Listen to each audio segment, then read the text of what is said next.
नमस्कार छात्रों। अमरकांत जी की कहानी दोपहर का भोजन।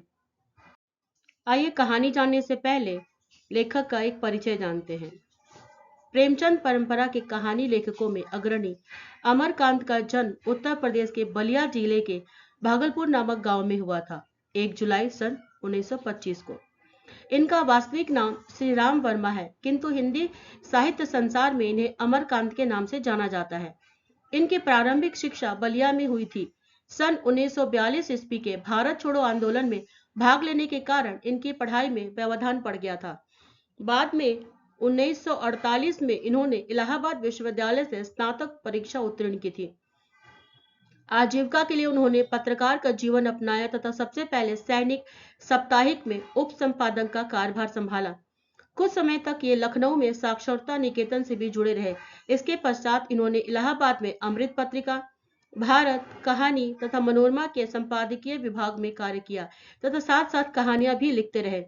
हिंदी कहानी जगत में वे सन 1955 ईस्वी में कहानी पत्रिका के विशेषांक में प्रकाशित कहानी डिप्टी कलेक्टरी से प्रसिद्ध हुए। 15 फरवरी सन 2014 में इनका निधन हो गया। इनकी प्रमुख कृतियां जिंदगी और जोक, देश के लोग, मौत का नगर, सूखा पत्ता, दीवार और आंगन आदि है। कहानी का सारांश कुछ इस प्रकार है। इसका आशय एक निर्धन परिवार के रहन सहन का यथार्थ प्रस्तुतिकरण इस कहानी का मूल स्वर्ग है। घर का खर्च चलाना और भोजन तक का नसीब न हो पाना ही कहानी के मूल रूप में प्रस्तुत करता है। अमरकांत ने प्रतीकात्मकता का प्रयोग करते हुए निर्धरता के उस पक्ष को उकेरा है जो इस देश की लगभग 80% जनता के घर घर में व्याप्त है।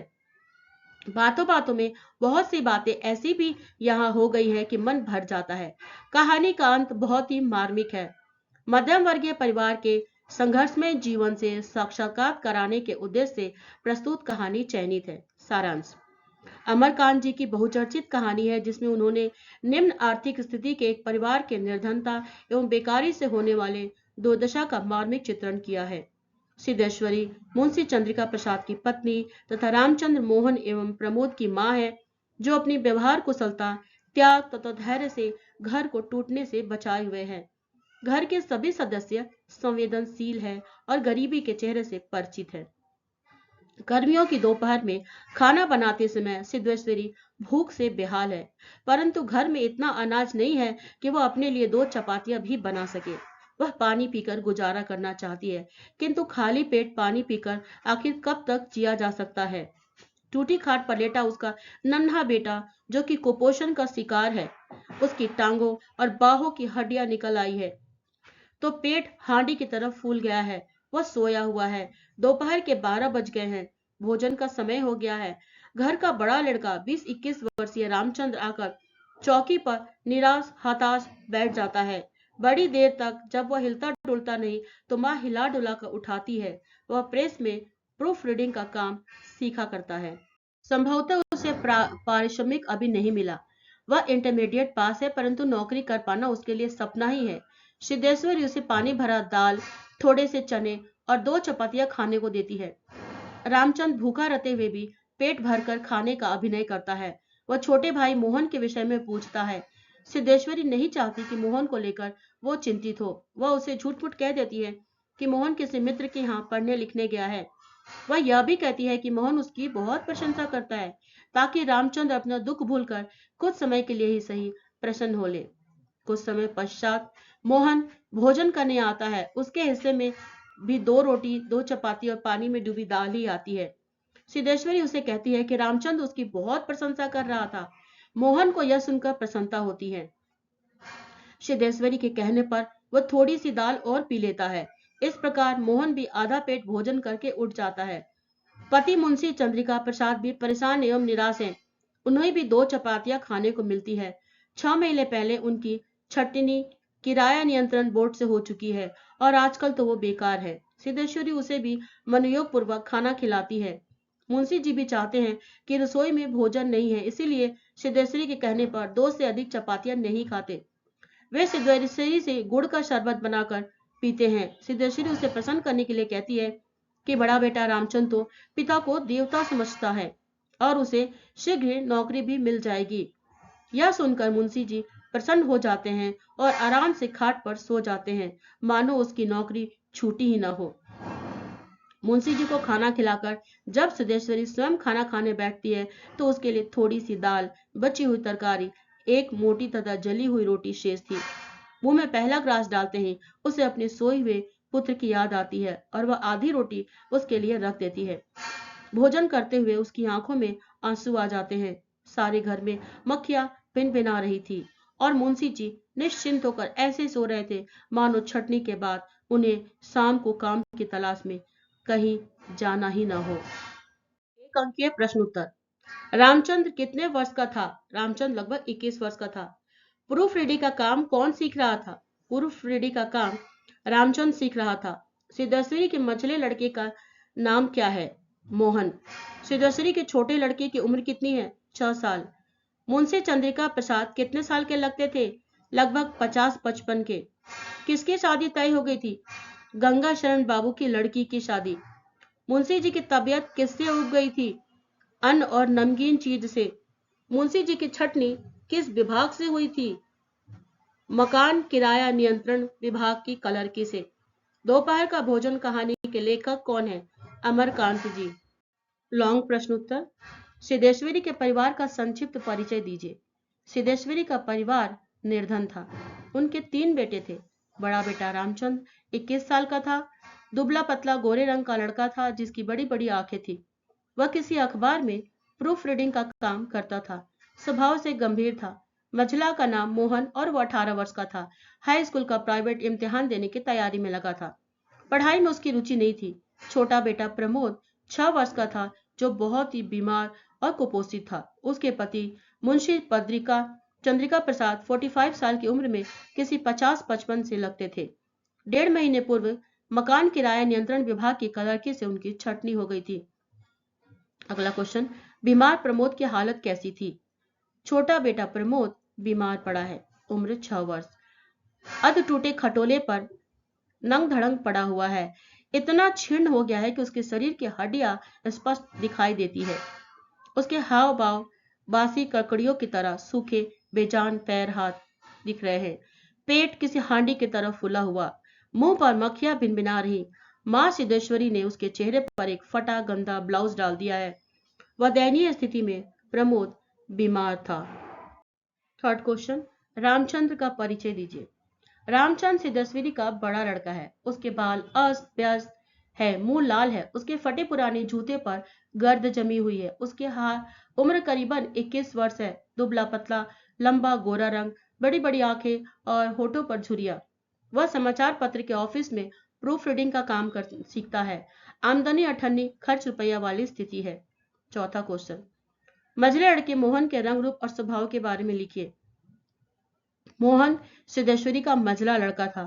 उम्र 18 वर्ष थी और वह इस साल हाई स्कूल का प्राइवेट इम्तिहान देने की तैयारी कर रहा था। वह न मालूम कब से घर से गायब था और सिद्धेश्वरी को स्वयं भी पता नहीं था कि वह कहाँ गया है। वह कुछ सांवला सा था और उसको की आंखें छोटी थी। उसके चेहरे पर चेचक के दाग थे। वह अपने भाई रामचंद्र की तरह ही दुबला पतला था, कितना उतना लंबा ना था। वह अपनी उम्र की अपेक्षा कहीं अधिक गंभीर और उदास दिखाई पड़ता था। Fifth question. सिद्धेश्वरी की आंखों से आंसू क्यों टपकने लगे? घर की आर्थिक स्थिति ठीक नहीं थी। पूरा परिवार संकटग्रस्त था। जैसे तैसे 7 रोटियां बनाई गई। बड़े बेटे को, पति को, मझले बेटे को 2-2 रोटियां परोस दी। अंत में सिर्फ एक जली रोटी बची थी। पति की जूठी थाली में बची चने की तरकारी के साथ बनी जली रोटी खाने जा रही थी कि उसका ध्यान अपने सबसे छोटे बेटे प्रमोद की ओर गया।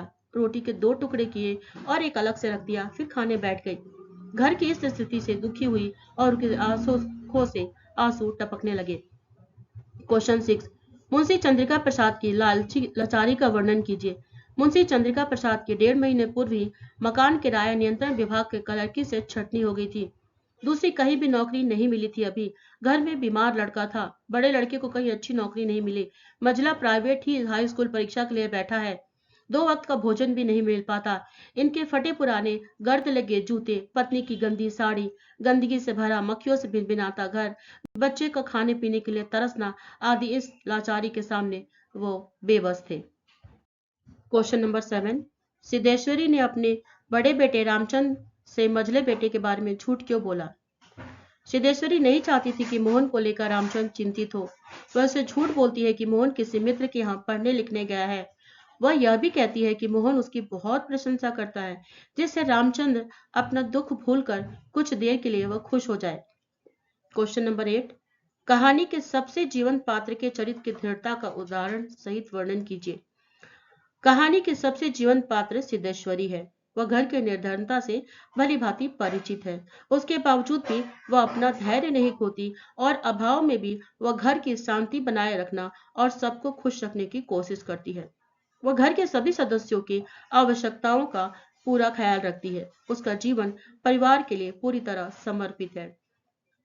वह परिवार के सदस्यों से उनकी मनचाही बातें करके उन्हें खुश करने के लिए झूठ भी बोलती है। वह अपनी भूख की परवाह न करके परिवार के सभी सदस्यों को भोजन कराती है। वह किसी के सामने अपना दुख व्यक्त नहीं करती।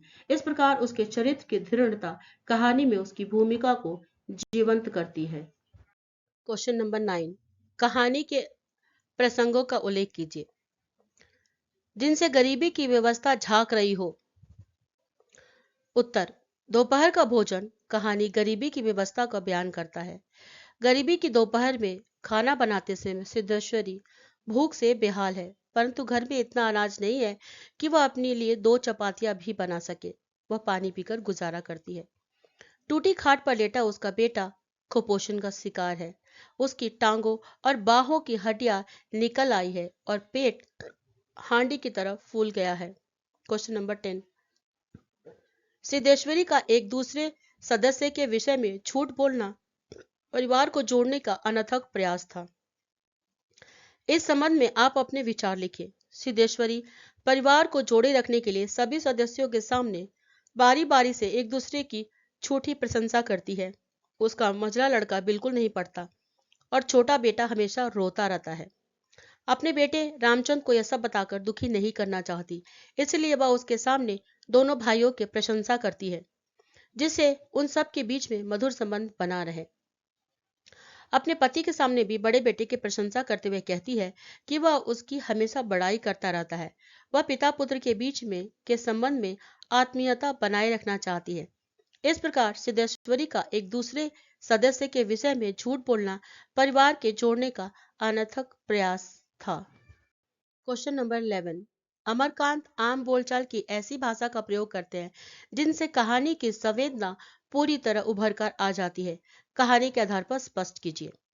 अमरकांत की कहानियों में आम बोलचाल की भाषा का प्रयोग किया जाता है। उनकी कहानियां भारतीय जीवन के अंतर्विरोधों का सजीव चित्रण करती है। प्रस्तुत कहानी में एक मध्यम वर्गीय परिवार की अभावग्रस्तता को दिखाया गया है। कहानी में परिवार के सभी सदस्य घर के अभाव से परिचित है, इसलिए वे दोपहर के भोजन में 1 या 2 रोटी खाकर ही भूखे पेट या आधी पेट ही उठ जाते हैं। कहानी में बोलचाल व सहज भाषा का प्रयोग किया गया है। वह मतवाले की तरह उठी और गगरे से लोटा भर पानी लेकर घट घट चढ़ा गई। मोहन कटेरों को मुंह में लगाकर सुड़ सुड़ पी रहा था। तदुपरांत 1 लोटा पानी लेकर खाने बैठ गई। अमरकांत की कथा शैली की सबसे बड़ी विशेषता है चित्रात्मकता का गुण। जैसे सारा घर मक्खियों से भिन भिना रहा था। आंगन की अलगनी पर एक गंदी साड़ी टंगी थी जिसमें कई पैबंद लगे हुए थे। दोनों बड़े लड़कों को कहीं पता नहीं था। बाहर की कोठरी में मुंशी जी औंधे मुंह निश्चिंतता के साथ सो रहे थे। जैसे 1.5 महीने पूर्व मकान किराया नियंत्रण विभाग की क्लर्की से उनकी छटनी न हुई हो और शाम को उन्हें कोई काम की तलाश में जाना न हो।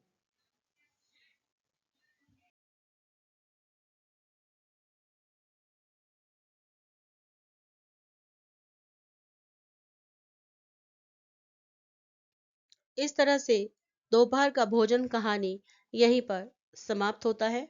उम्मीद करती हूँ कि आपको ये वीडियो पसंद आएगा। अगर पसंद आए तो वीडियो को सब्सक्राइब, लाइक, कमेंट, शेयर करना ना भूलें। धन्यवाद।